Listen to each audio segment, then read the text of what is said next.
I'm Irma Lauder, Chairman of the Board of Selectmen for Hingham, and I'm joined today with Ted Alexiades, our Town Administrator, and welcome to the issues in Hingham.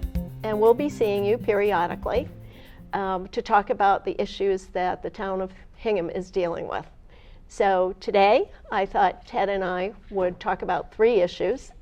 The Aquarian Water Company, two things, the current litigation, as well as the water ban that has occurred over the last 3 or 4 weeks. We'll also talk about Hingham Mutual and the need for additional space by our senior groups and by recreation and HCAM. And thirdly, we'll touch on the turf field at the middle school. So why don't we start with Aquarian? Recently, we attended a session with the court and received a trial date, which is very, very important in our case, the litigation against Aquarian, because that establishes the price that the town, should it choose, would buy the water company. Once we receive the price, the conversation can then occur on whether we should or should not buy the water company. And also on our town website, the expert testimony from the town's expert witnesses is now posted. It's very good reading. I would urge everybody to go up and take a look at it, whether you want to study it intensely or just do a quick read. It will give you a tremendous amount of information on what we're all dealing with. And Ted, comments? You know, I'm glad you mentioned the expert report, because I get a lot of questions about that, and sometimes people don't really understand the nature of it and how we pick the company and what they're about. And what the expert report is, when two sides to a dispute are looking at valuations, companies will go out and hire valuation companies. And Duff & Phelps is one of the preeminent, arguably the #1 valuation company in the United States of America, and they do this every day for businesses all across the country. And what they do is they independently go in and make their own determinations as to what they think the value of the company is, and that is presented as evidence at trial. And so it's a very good document, and I think you know, a bit of thorough work. People should take a lot of comfort that yet again another entity has looked at this and essentially said what our own citizens you know, on the committee determine themselves.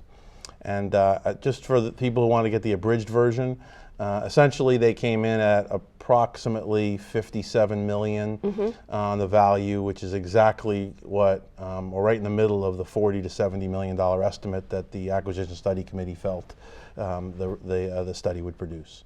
So. And they did it 3 different ways. And I think the methodology is the important thing as people read the document. Correct. And it's quite well done in plain English. And it was an expensive document, so please read it. Please read it. But I think you pay for what you get. Definitely. So. And the trial date is February 23rd. Correct. There will be a great number of initiatives and efforts that you're going to hear along the way. In a couple months, we will be getting the expert testimony from the Aquarian side. And as soon as that is made available to us, we'll of course have that up on the website too. And I think it's important for people to realize that as a governmental entity and as a purveyor of the water supply, Aquarian and the town of Hingham are continuing to work positively as best we can through some difficult issues that have occurred in the past and will likely in the future, but we're working together in spite of the discussion about the acquisition. And I know you want to talk about one of those other ones that is absolutely pretty hot right now, which is the water ban, and we get a lot of calls on that. And this is an example of where we have been working very cooperatively with Aquarian. And Ted and I want to invite everybody, maybe not the 25,000 that live in Hingham, next Tuesday night at the Board of Selectmen meeting, we will have Aquarian in to do their quarterly report to the town. But also we're going to be talking about the water ban. What went well, what could have been better, and what can we expect over the next several months as the summer kind of heats up and then winds down. In addition to that, the town moderator has appointed 3 additional people to round out the Water Supply Committee So Ted and I will be kicking that committee back into action to deal with water supply and to begin seriously looking at the infrastructure. So it's all good, but Yes. a lot of work. Yeah. A lot of work. And I think I would just ask for people's patience, especially with the water ban. We're working with Aquarian on it. I certainly know Aquarian doesn't want to issue a water ban, but they feel that between the infrastructure, the demands on the pumps, and the supply, that they had to do that. And we're trying to protect a precious resource. And we would ask everyone to please, when the water ban is on, please adhere to it with your sprinkler systems, the automatic ones, because I know we have one, and we do turn it off as soon as we hear the ban, because probably the last thing you want to hear is a selectman with an automatic sprinkler on during a ban. That would not be a good thing. But if everyone would adhere to that, the ban would certainly be shortened, and that we would all share the water we have. And again, the invite is on the 22nd, 7 o'clock. We've given them an hour. We can certainly give them a little bit more than an hour. Okay. Hingham Mutual, everybody asks us, so what's new? And the answer, quite frankly, is not a whole lot. This is a journey. And the real issue here becomes our senior center, our recreation department need additional space. We're bursting at the seams at Town Hall. For the seniors, we, me included, are the fastest growing segment of the population in Hingham. The activities that the senior center has, the wonderful programs, whether it's the exercise programs, lectures, trips, luncheons, and for the luncheon this year, for everybody over 90 years old, they actually had to move it to the country club because there were so many people. So we need additional space, and yes, we are in negotiations to purchase Hingham Mutual. That is not a done deal by any stretch of the imagination. We have other options that we are also looking at, and we want to do this in the most cost-effective way for the town. Ted? Well, everyone always asks me about this. This is, I think, probably the biggest question in people's minds after Aquarian these days. And although I think people realize when we really can't say too much about it because we're in the middle of negotiations, they understand. The one good part about working in Hingham is that frequently when I'm talking to a citizen, they have a fairly significant business background of themselves, so they understand the dynamic of why we can't talk about everything while we're in the middle of a negotiation on a real estate parcel. But you raised the key points, Irma, and those are, we have a current senior center that is well below its capacity. We have a report that indicates they need 20,000 square feet of space. They have 7,500. They're on the verge. They haven't had to yet, but they were very close with a program a few months ago where they would have to turn people away, something we've never done in the town. And so clearly it's a high priority issue for that segment of our community. The recreation center, that program has been so successful, it has more than quadrupled in the last decade.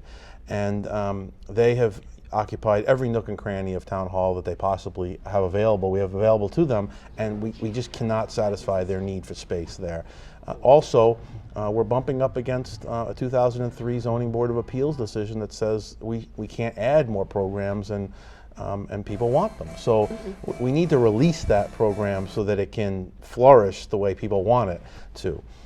We did look at Building 179 in Bear Cove Park, as you know, and we think that'll cost us about $2 million to renovate.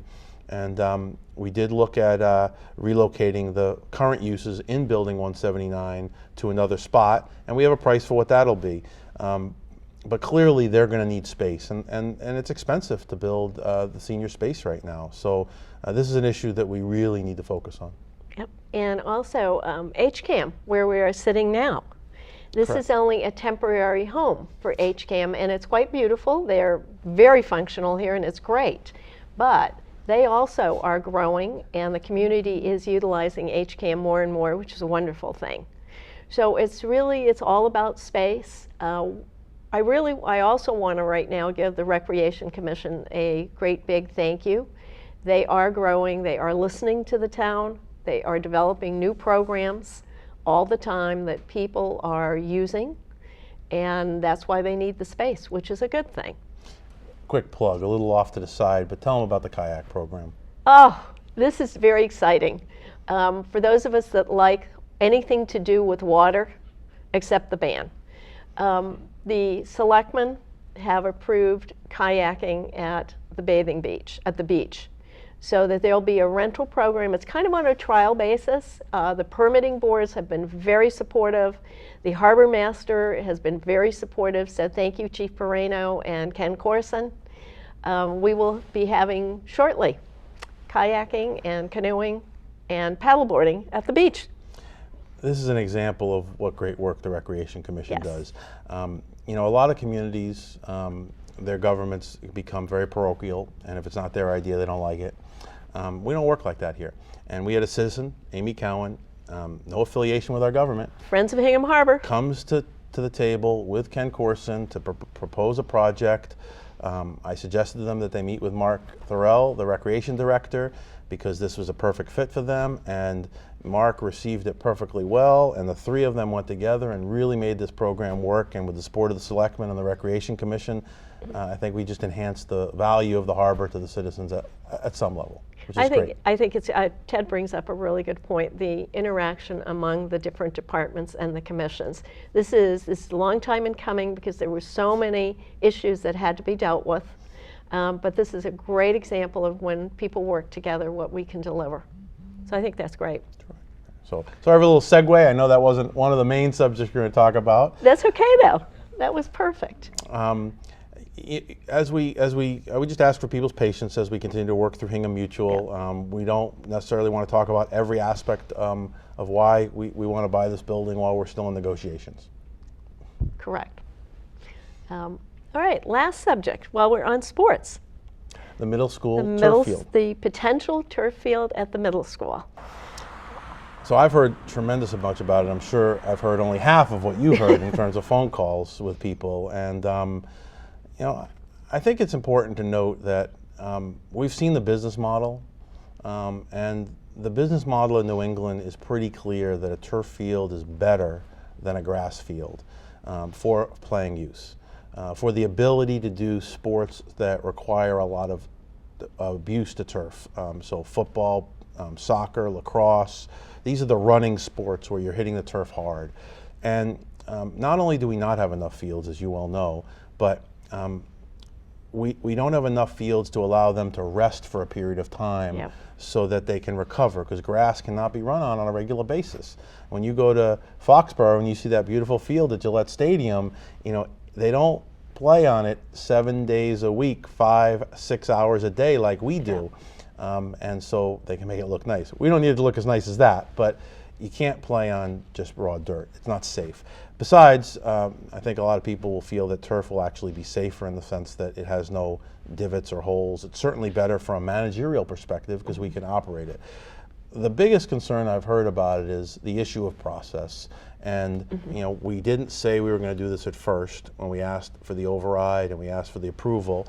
And I think what you have done with the Board of Selectmen and what the school committee and the building committee and the advisory committee are doing is they're going to have a dialogue and have a conversation about it, a series of meetings, discuss it with the public, and figure out if this is the right thing to do for us. And I think Ted has hit just about everything here.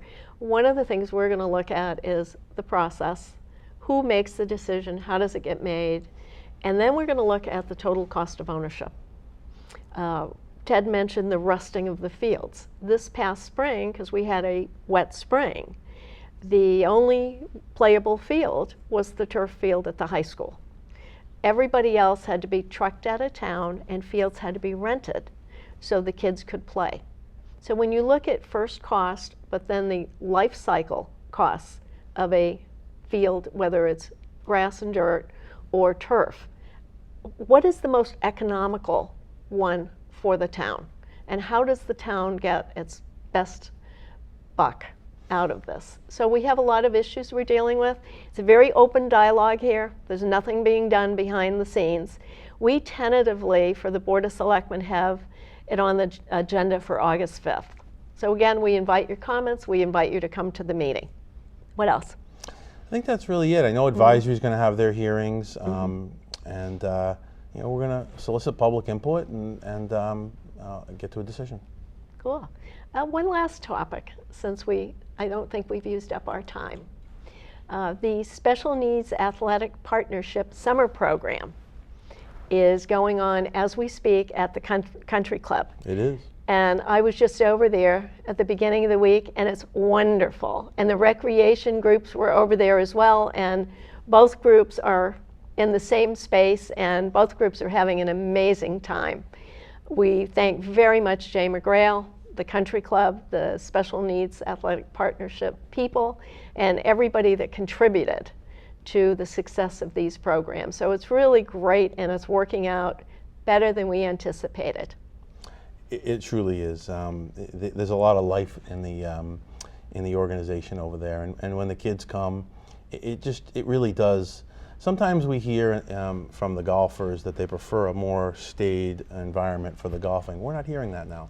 Not at all. It's creating smiles on people's faces all. because, I think that's one of the beauties of, for me anyway, as an employee working here for a couple decades now, Hinghamites really do like to help people, and it's a beautiful thing to see people in that process, and the kids bring smiles to all the golfers' faces.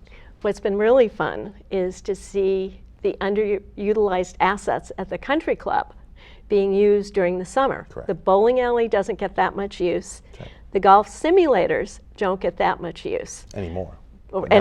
Now they do. But with the SNAP program and then the recreation groups coming over to use the bowling and everything, the place is absolutely, and the pool, And the place tennis is courts. absolutely alive Yeah. all the time. And the golf course is beautiful and very, very busy.